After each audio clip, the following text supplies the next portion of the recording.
Hello दोस्तों, इस video में हम लोग बात करने वाले हैं यूपीएससी 2025 प्रीलिम्स स्ट्रैटेजी के बारे में। तो जैसा कि आपको पता है कि अब आपके पास 5 से 6 महीना बचा है इस एग्ज़ाम के लिए। तो सबसे पहला जो चीज़ करना है वो है कोर सब्जेक्ट पे फोकस करना। तो यदि आप कोर सब्जेक्ट पे फोकस नहीं करेंगे और अपना ध्यान बाकी बेकार सब्जेक्ट्स पर ध्यान देंगे तो फिर प्रॉब्लम होगी ही होगी। जो कोर सब्जेक्ट है वो है अभी पॉलिटी, ज्योग्राफी और इकोनॉमिक्स। ज्योग्राफी के साथ एनवायरनमेंट को भी ऐड कर ही लीजिए, क्योंकि मॉडर्न हिस्ट्री से पिछले 2 साल से उतने सवाल आ नहीं रहे हैं दोस्तों। एंशिएंट मिडिवल से ज़्यादा सवाल आ रहे हैं। तो अभी आप ये 3 सब्जेक्ट यदि कंप्लीट करते हो तो आप ऑलमोस्ट 30-40 क्वेश्चंस को टैकल कर लेंगे। और जैसा कि आपको पता ही है कि अभी एग्ज़ाम में आपको 50% ही क्वेश्चन टच करना है। तो यदि आप ये 3 सब्जेक्ट को सबसे पहले एकदम प्रायोरिटी से टच करना है और कंप्लीट करना है, इस पे अपना होल्ड बनाना है कि इस चैप्टर से कोई सवाल आए तो वहाँ प्रॉब्लम ना हो।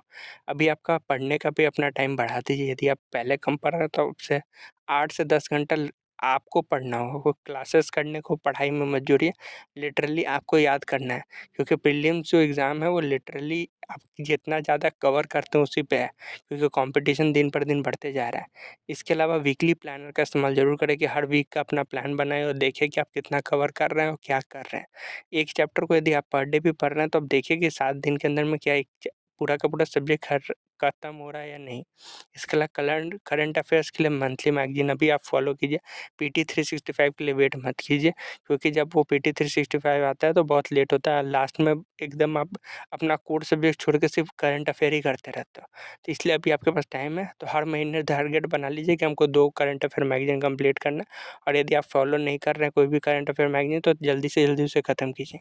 एक स्ट्रॉन्ग टाइम टेबल आपके पास होना चाहिए कि इस हफ्ते हमको क्या करना है, सेकंड हफ्ते क्या करना है, थर्ड हफ्ते क्या करना है, फोर्थ हफ्ते क्या करना है। यदि आप ऐसे काम करेंगे तो डेफ़िनेटली आपको अच्छा रिज़ल्ट मिलेगा। इसके अलावा मॉक प्रैक्टिस और सीसैट को भी इग्नोर नहीं किया जा सकता। तो मॉक प्रैक्टिस आना शुरू हो गया है, तो हर कोचिंग के मॉक प्रैक्टिस शुरू हो चुके हैं दोस्तों। तो उन सबको भी लेकर इस्तेमाल करते जाइए। जैसे आपने पॉलिटी पढ़ लिया तो पॉलिटी का मॉक लगा लो, ज्योग्राफी पढ़ लिया ज्योग्राफी का मॉक लगा लो, इकोनॉमिक्स पढ़ लिया इकोनॉमिक्स का मॉक लगा लो, एनवायरनमेंट साइंस एंड टेक कर लिया तो एनवायरनमेंट साइंस एंड टेक तो जनरली करंट अफेयर ओरिएंटेड ही होता है, तो करंट अफेयर्स के साथ वो आज ईज़िली कवर हो जाएँगे।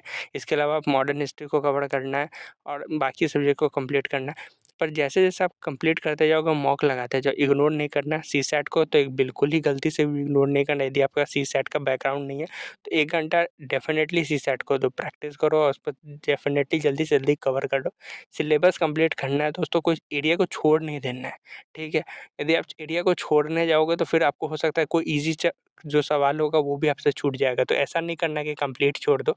नहीं भी हो रहा है तो कुछ ना कुछ थोड़ा ज़रूर कवर कर लो, कम से कम एनसीईआरटी ही पढ़ लो, पर एटलीस्ट सिलेबस कंप्लीट करके ही जाना है एग्ज़ाम से पहले। यदि आपने सिलेबस कंप्लीट नहीं करोगे तो फिर आपके अंदर वो रहेगा, अरे हो सकता है यार यहाँ से मार्क्स आ जाता है, यहाँ से मार्क्स आ जाता।